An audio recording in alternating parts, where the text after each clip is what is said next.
I think the metaverse is the goal of godless developers who see it as a way to create a reality that is free from the influence of the creator.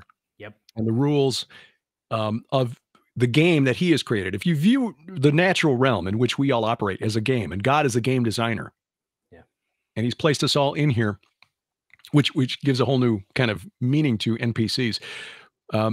We understand that we have to operate according to his rules. There's some people who don't want to operate according to his rules. Mm-hmm. In fact, looking back through history in the pages of the Bible, we see that there are certain sons of God, supernatural entities that didn't want to play by his rules either, and decided to try to create their own race to take dominion of this planet God created and then gave to the children of Adam and Eve. You know, go forth and multiply and take dominion of. I think this is an opportunity. This is a really lame attempt by humans to try to create our own universe free of the restraints of God, and to eliminate then those rules that they find really restrictive. I think this is just an extension of the transhumanist movement, this idea that we can somehow be as gods, that we can overcome death through science, through technology.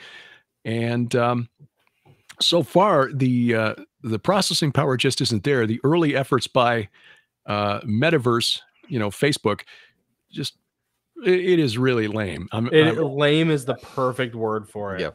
Yeah. In fact, there have been articles that have leaked out over the past few weeks that even the developers, even the staff at Meta, don't like using the metaverse. They've basically been ordered by the bosses. You must get in there and use it. It's like, oh. Yeah, great. I got to put on this headset again. But I'm actually using this as a plot device. I mean, if you want to think about how this might be fictionalized, the Matrix movies are a good way of kind of envisioning how this might look if it reaches the level that developers want. Although the players in the game would be able to perhaps self-actualize in ways that you can't in the Matrix movies, because the Matrix is kind of, everybody who's in it, most everybody who's in it doesn't realize that they're in it. Right. Whereas in the metaverse, if you want wings, if you want to be a different gender, if you want to be a different species, that's all fine. I talked about this years ago with Second Life, which is sort of like the alpha version of what they're trying to create, and showed some video for people who were not aware of this, and how this is being sold as an eco-friendly way to bring together staff for meetings. And I pointed out that in one of the videos from the Second Life website, apparently this gentleman here has decided to attend the meeting as the Kool-Aid guy. Oh, yes. I remember those Wild West days So he was the Kool-Aid guy in this staff meeting. He's like, well, okay, probably not a wise career move, but whatever. But this is where it is going. What's really startling is that here we are 15 years on from that, and Meta's metaverse is not really much more advanced than what happened in Second Life, years ago. But there are people who are betting a lot of money on it. Obviously, Facebook pumped a lot of money into it, and I think it's not coincidental that earliest investors in Facebook were connected to the intelligence community. It wasn't interesting.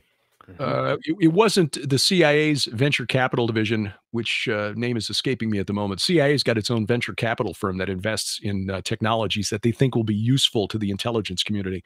But there were people who had long histories of being connected with the IC who were early investors in Facebook. Peter Thiel was an early investor in Facebook. And of course, not also co-founder of PayPal, but he's now the head of Palantir, which is the company that looks at social media. Oh, yes. Yeah, Palantir, the Seeing Stone. Palantir, yeah. Lord of the Rings. Yep. They're not even trying anymore. Right, yeah. We see everything and we'll tell you what it means. Yeah. But moving in that direction is probably where they would like to get us. A lot of people would, I think, prefer to live in a reality. Change your circumstances rather than engaging with the physical realm around us. And I think that's tragic. But that is probably where it's going. And the novel I'm working on is using this as a plot device. That I think ultimately the question comes down to how powerful could something like this be if it is really, really immersive, where you really believe that you're in the scene, this virtual reality? Yeah. What does that do to your spirit? What does it do to your soul? I mean, if you're participating, for example, in a virtual human sacrifice, okay, how does that affect you? Sharon's written about this in the past. She wrote a chapter on this for God's Ghostbusters, an anthology Tom Horn published about 10 years ago. Your soul on virtual sin, I think, or something to that effect was the title. Could this be used as a portal for spirits, call them demons, to access us while our guard is down? Yeah. Oh, absolutely. As storytellers, you guys know the power of a good narrative and how we can be drawn in through fiction to stories that are telling a story that we would reject if we were reading it as nonfiction. For example, Dan Brown and the Da Vinci Code. All right. That's basically just repackaged Holy Blood, Holy Grail. Yep. A nonfiction book from several years earlier. Yep. Where a lot of people read that book, myself included, and read, okay, this is... Yeah. It was like, okay, you're trying a little hard, buddy. Yeah. This is really bogus. But when he packaged it in an exciting story, suddenly you've got thousands of people showing up at Rosslyn Chapel in Scotland. Where's the Grail? It's Indiana Jones. It's Tom Hanks. There's a hot chick. There's Gandalf. There's you know, yeah. A good story will bypass our innate skepticism. Absolutely. And so if you're drawn into a totally immersive environment in the metaverse, and faced with situations like this, how will that affect the souls of the people who go in there, especially if they're kids whose frontal lobes are not yet fully developed? Yeah. Well, you know, it's even the conversation has been happening, weirdly enough, a lot longer than any of us realize with first person shooters. You know, you want to talk about vicarious living, you know, and I'm a classic example of someone who's guilty of that. You can be Master Chief, you know, you can be Ghost, you can be Captain Price, you can be, you know, McTavish, you can be all these cool people, you know, and you can save the world, you know, every time. And there is a great game that addresses this vicarious living. It's called Spec Ops: The Line.